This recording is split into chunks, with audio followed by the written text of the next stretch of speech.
Hello, my name is Fernando Cortés. I live in the greenest state in Mexico, Veracruz, in the small city of Papantla, known internationally by its flying man and the archaeological zone of El Tajín, which means Thunder City. This video intends to explain how valuable and connected are the concepts of writing and the social concern for education in society in order to gain welfare and development for the individual and his family. Meditating on my writer's autobiography, I finally came to the conclusion that I had nothing to say for a long time. Therefore, I never thought of myself as being a writer or someone who has the eagerness to be a writer. Hence, all of the things that I have written before was just that, assignments, something that I had to do either in the school or in life, but not anymore, not for the past few years. My father lived in poverty most of his childhood and young adulthood. He did not want me to attend private schools so that I wouldn't acquire a false idea of the reality for millions of children in Mexico living in poverty like he did. He wanted me to make friends with real Mexican people. Thus, I did not lose food from the ground or misinterpret life. Education, once he was told me, represents the most important factor in one's life. It is the key to success and contributes to your development and your family's economic growth.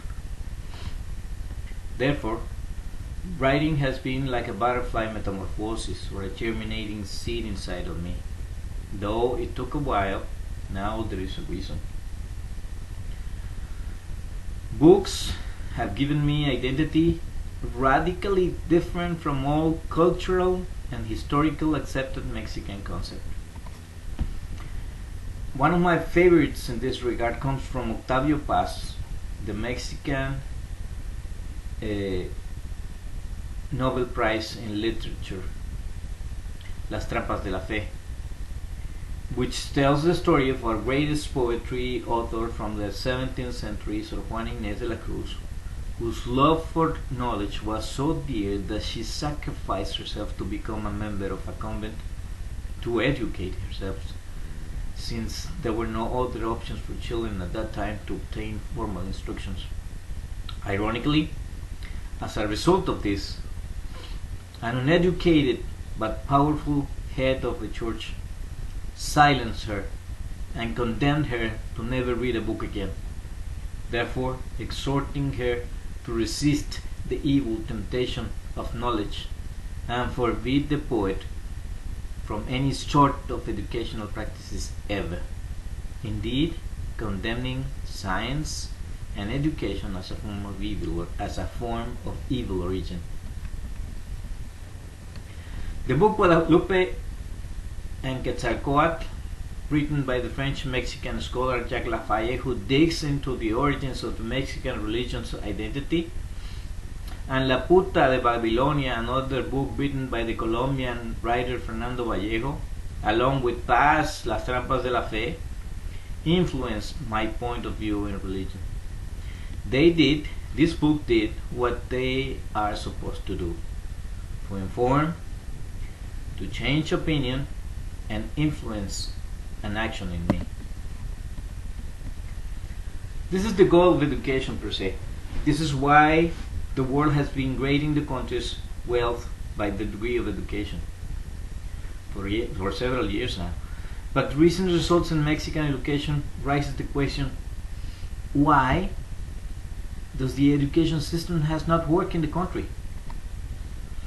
My father had to put up with very awkward situations to earn money and keep going with his studies. My mother once told me he even had to play the role of a guinea pig in the university hospital to earn some pesos and go on with his educational life. Being one child from a peasant family of 7 in the poor state of Tlaxcala, he was used to not having any money in his pockets or food in his belly, except for those beans and tortillas every day. He became the only child going to the university and finally earned the mechanical engineer degree. This led him to work for the recent nationalized oil company at that time, Pemex. In fact, due to his eagerness, honesty, and hard work, he climbed the ladder of posts to be the head of one of the divisions in his hometown. He saw what education can do for a person, and he expected the best from me. I finally earned a BA degree in international relations and became a part of the statistics. All of this time, I saw a large number of young people pass by with the same problems. Failing career expectations, not working in anything related to what they studied, unemployed, or working in the informality system of the economy.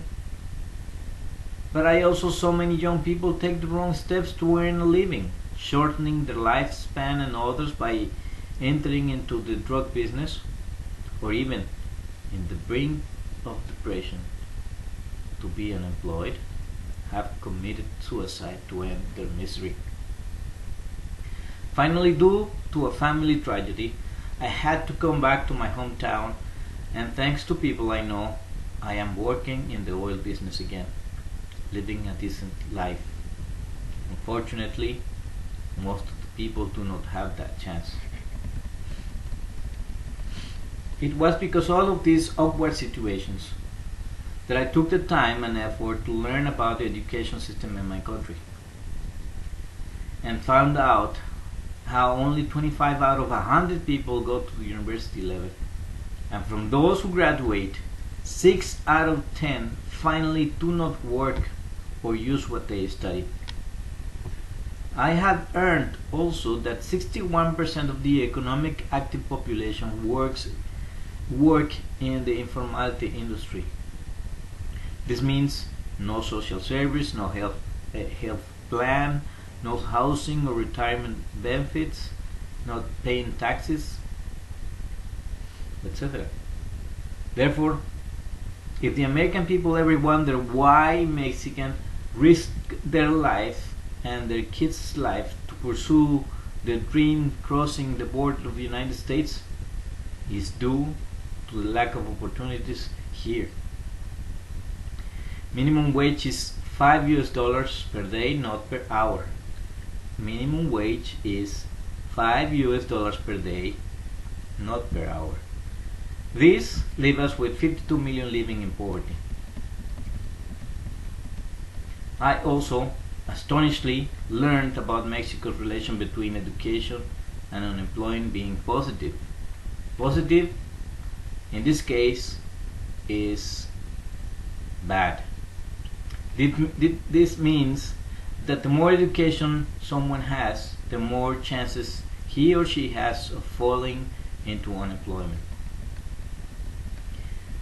In spite of all this, I still believe the solution comes with education, but we have much to do. In fact, there are not enough technical or community colleges where the majority of the people can learn something useful and prosper in life. The higher education system has failed to deliver the professional competences the companies need for a job. A recent study or research done by CIDAC, a research house in Mexico and sponsored by the USAID, came to the conclusion that there is a broad gap between what the market needs from the college graduate and what the universities teach. Just to give you an example, in my hometown, once in 1921 to be exact, the city became number one oil producer in Latin America. Number one in Latin America. But the universities here did not teach the oil engineer career until 6 years ago. Can you imagine that? The problem is complex and challenging. The future of Mexico is at stake. Much of the insecurity the country is living now is due to the lack of opportunities and despair people have to improve their situation. Now, with a family on my own and children to be responsible for, I begin to read, write, and talk about education problem to whomever wants to listen. Consequently, I am trying to inform, change opinion, and persuade to take action, thus becoming a writer with a cause.